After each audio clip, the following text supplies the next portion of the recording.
Are the Chicago Bears prepared to target wide receivers and running backs in this year's free agency? That would go against some common thought around what the Chicago Bears' focus could be in the free agent market, but we're going to talk about that according to The Athletic. That is the position group that the Chicago Bears are going to be focused on this upcoming offseason, and we're also going to talk about two of the running backs actually that the Bears could target in this free agent market. We're also going to look at what the Bears could do with the number 9 overall pick, all that and more right after this. You are now tuned in to Chicago Bears Central, your number one place for all Chicago Bears news and content. What's going on, Bears fans? Welcome to another episode of Chicago Bears Central, your number one spot for everything Chicago Bears related. I'm the host there, Haize, but more importantly, you guys can follow the channel at Chi Bears Central on every social media platform we happen to be on. With that being said, let's go ahead and get into this content for today. And the first thing that I want to talk about is the news that came down yesterday. And we did drop an emergency episode, but if you're on the podcast side, I actually didn't get that audio uploaded, so it was only on the YouTube side. But Jaylon Johnson was officially franchise tagged by the Chicago Bears, and this is something that we all expected. I've been preparing you guys for that. It was the non-exclusive franchise tag, which is the smartest franchise tag to use, in my opinion, especially with the player as young as Jaylon Johnson. What that means is that the Bears still have until January to negotiate with Jaylon Johnson. He can also sign an offer with another team. If he were to sign with another team, that then would allow the Bears to either match that offer or they'll get 2 first-round picks back if Jaylon Johnson does end up joining another team that he signs an offer with. So this is really, again, Ryan Poles playing chess, right?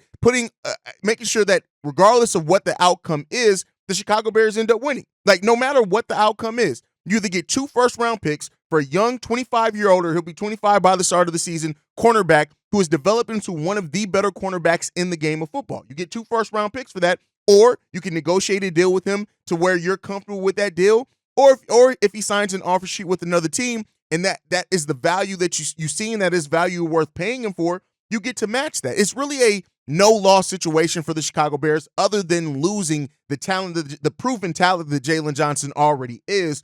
But if you get 2 first-round picks back for that, that gives you more than enough opportunity to replace that or other positions if you do need it in the future. So Ryan Poles, again, just continues to show that foresight and the intelligence of looking at reviewing the whole situation and putting the Bears in the scenario where they're going to win regardless. Now, of course, if it comes down to him signing with another team, you want to make sure that whatever draft picks you get, those 2 first-round picks, you want to make sure you hit on those. But with Ryan Poles, drafting and, the research that him in the front office does, I'm not really too worried about that one. So, again, just a smart deal by the Chicago Bears, and still kind of the more likely scenario that's kind of thought out there is that Jaylon Johnson returns to the Chicago Bears. It seems like they're kind of negotiating the guaranteed money, not the annual salary, but how much of it is guaranteed, which, can go different ways. So we'll see where that ends up going for the Chicago Bears and Jaylon Johnson. But outside of that, though, according to The Athletic, which we want to get into the next topic, that the Chicago Bears are expected to target wide receivers and running backs in free agency. Now, this goes against something that I thought. I didn't think that the Bears would target running backs in free agency, kind of more look towards the end of that draft, but with us giving up a pick and now only having 5 picks in this upcoming draft, maybe that's why the Bears are kind of pivot towards that and look for another running back, maybe a cost-effective running back. So according to The Athletic, right, the wide receiver position, I think we all kind of know that the Bears are understood that the Bears could definitely go after a wide receiver. But according to that now, we kind of know where the Bears may be targeting some players that may be on the Bears board when it comes to that free agent market. And so when it comes down to it, the wide receiver position is one of the deepest positions in this front agency, both in the draft and in free agency. And so because of that, the Bears could really, if they feel like a wide receiver, one of those top 3 wide receivers is not going to fall to them at number 9, I could absolutely see them targeting a wideout and maybe a veteran wideout regardless that can either play as the 3rd wide receiver or be the number 2, a solid enough number 2 next to DJ Moore if needed. So wide receiver is one of the deepest positions that you can go out there and get in the draft and in free agency. And so we'll see what ends up coming with that. We'll talk about some of the options there here in a second. And next up is running back. Now, the running back is a little bit more of an interesting scenario that the Chicago Bears could look to go after. Yes, we have Khalil Herbert down there who showed himself to be kind of better in the passing game than at least I was expecting last year. And then you have Roschon Johnson, the now coming into his 2nd year at the start of this season, a player that's showed some real well-roundedness as a running back, especially as a blocker and catching the ball out the backfield. But the Bears could be looking at kind of a more versatile weapon there if need be, especially with Khalil Herbert, being a free agent at the end of next season if the Bears decide not to pick up that option. And so this could be something. There's a nice class of free agents here for the Chicago Bears to look at. And we're going to look at a couple of them specifically, but when you look at it, Derrick Henry, Saquon Barkley, Austin Eckler, DeAndre Swift, Tony Pollard, and Josh Jacobs are all guys that could, come into the Chicago Bears and help the Bears tremendously at those positions if the Bears decide to go after it. But there are two in this that I think really kind of stand out that the Bears could get at a reasonable price, but also come in and be very versatile weapons. And the first one I want to talk about actually is Austin Eckler. Now, this is a guy whose projected market value, according to PFF, is $7.4 million. So not a whole hell of a lot. Some questions there. He's going into his 8th season. He's 28 years old. Now, this is a guy who last year had 179 carries, 628 yards rushing, over 436 yards receiving on 51 receptions. He had 5 rushing touchdowns, 1 receiving touchdown. And last year was kind of looked at as a down year, rightfully so, for Austin Eckler. Outside of him campaigning for running backs to get paid more money, but then when you come in, he only averaged 3.5 yards per carry, which was a yard less than what he did the previous year. Now, while he did over 1,000 yards from scrimmage last season and even a down year, and the Los Angeles Rams kind of situation in their season, it is what it is. They so that kind of have some things that you can look at it there. But when you look at the versatility that he has, especially in a Shane Waldron offense, I do think that could go the way. Now, Adam Johns from The Athletic kind of pinpointed him as one that the Bears could definitely look at. And, while on paper the Bears running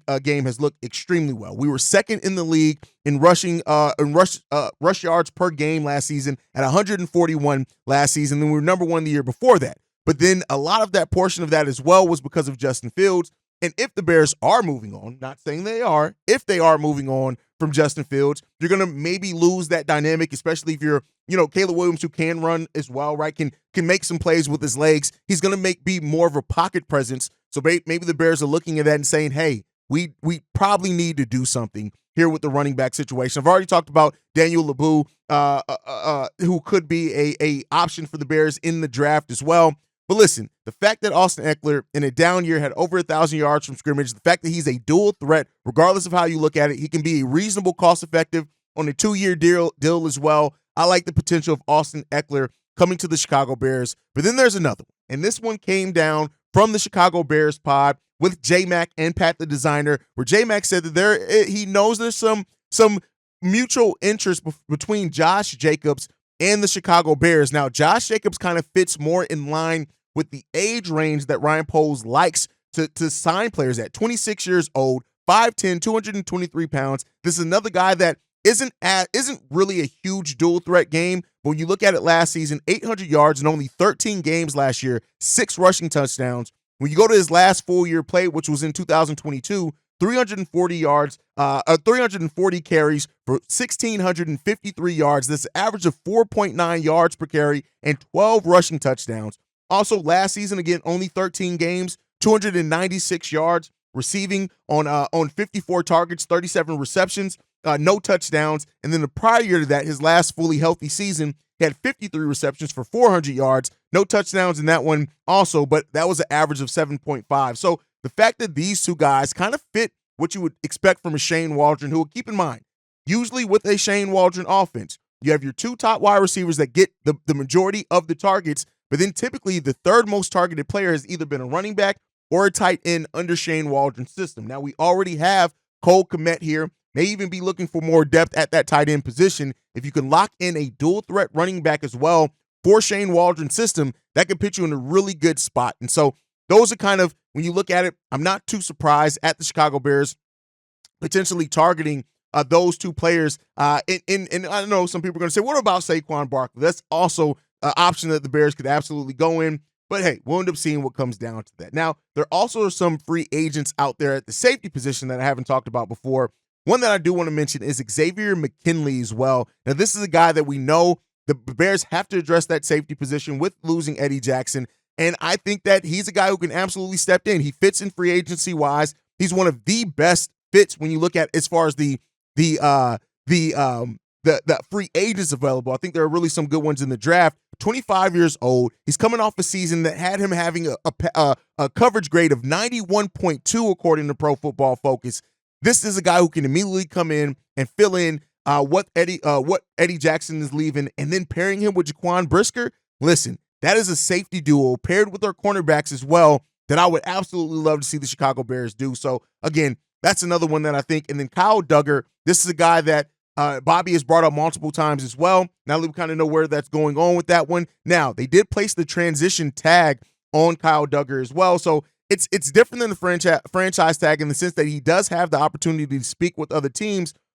So, we'll see what happens with that. He gets that opportunity to talk to other teams, and we'll see, what happened. He does have the New England Patriots would have the rights to match it on any deal offered by another team. So if the Bears do have him high on their list, it could be a little bit harder to get. So we'll see what the Bears end up doing in that. But let me know what you guys think. This coming down from The Athletic. Do you agree that the Bears could look to target wide receiver and running back early in free agency, or do you think some other things may get addressed first, like a center, like a defensive edge who, they didn't mention in this? So let me know what you guys think on that. Now, with that said, I do want to talk about the Chicago Bears and what their options are for number 9, right? Now, I know a lot of people are going to talk about wide receiver, so I do have a wide receiver on this list, and that's the first player that I'm going to talk about. If Rome Odunze lands there at number 9, which there are some doubts if he's going to. Now, most mock drafts do have him going in that top 10 for sure. Some have him going higher above that, but if he falls down to number 9 for the Chicago Bears, I think that in failing to get him somebody who ran a 4.440 and just what he can bring, especially that he's already talked about wanting to come play with Caleb Williams if the Bears go that route. If not, you get another weapon for Justin Fields. If Rome drops to number 9, he's the pick for me if he's there, if everybody else is off the board. Now, I think that's the most likely scenario still for the Chicago Bears, but we'd be remiss not to talk about some other ones. Of course, Dallas Turner there as well, who's a guy who, when you look at it, as a rusher, 10 sack upside to him as well.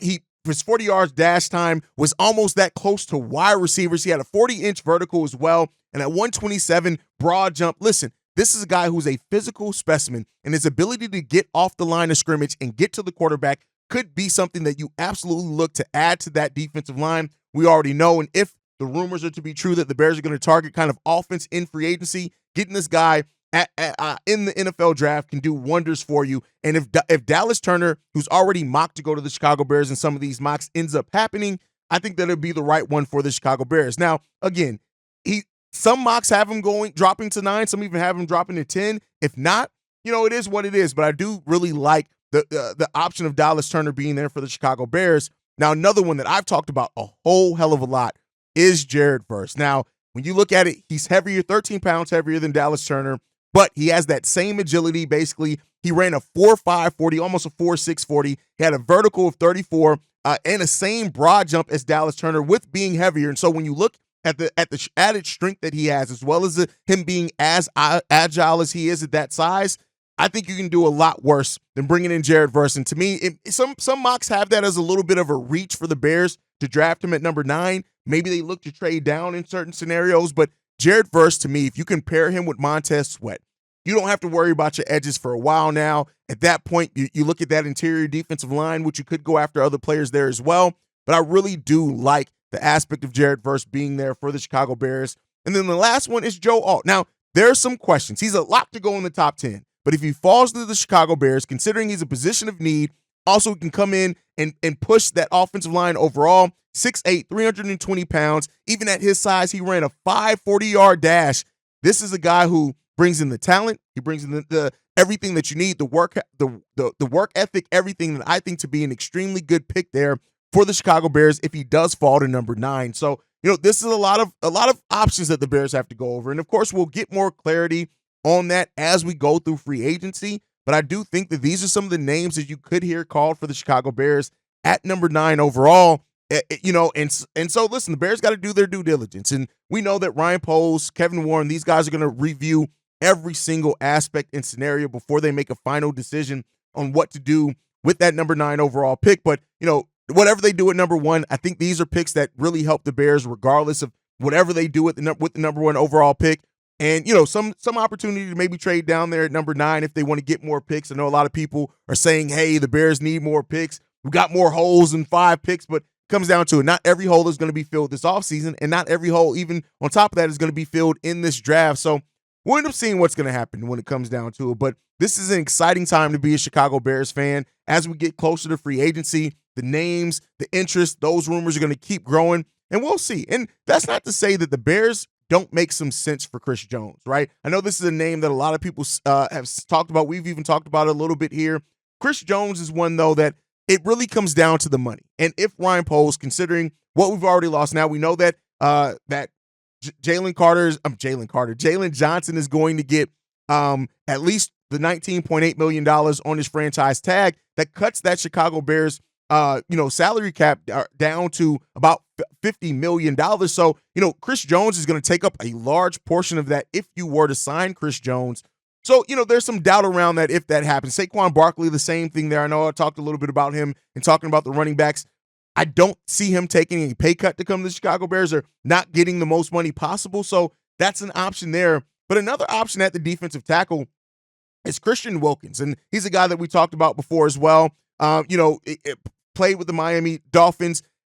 Oh, it seems like right now there's some projection that he can get about $20.2 million on the open market. So he's a former first-round pick, 28 years old, a little bit older than the players that Ryan Poles tends to like to sign, but he does bring a lot of the talent that the Chicago Bears need at a position of need as well. But I like a lot of the 3 techs later on in this draft that I think the Bears could absolutely go after. So we'll end up seeing what comes down with it, man. But you guys know, number 1 spot for everything Chicago Bears related. We're going to keep covering this team, keep giving you guys the breaking news. Anytime something drops, we're going to drop episodes. That's just how it happens around here with Chicago Bears Central. So make sure you guys hit that subscribe button. We're continuing to try to grow the channel, man. We appreciate you guys so much for just the growth that we've had we've gained like 3,000 subscribers since the end of the season. That's amazing, and we appreciate you guys for that. You guys don't understand how much that means to me, C-Dub, Bobby, Steve-O, everybody who's around here, man. But like I like to end every episode on, man, make sure you guys are following the show at Shy Bear Central. You can send us any feedback, questions, comments, concerns, ChicagoBearsCentral@gmail.com. And then lastly, if you want to leave a text message and our voicemail for the mailbag, the number to do so, 773-242-9336. We are the number 1 spot for everything Chicago Bears related, thanks to you guys. And like I like to end every episode on, Chi-Town up, but bear down. Love you guys. Peace, y'all. This has been a presentation of the Break Media.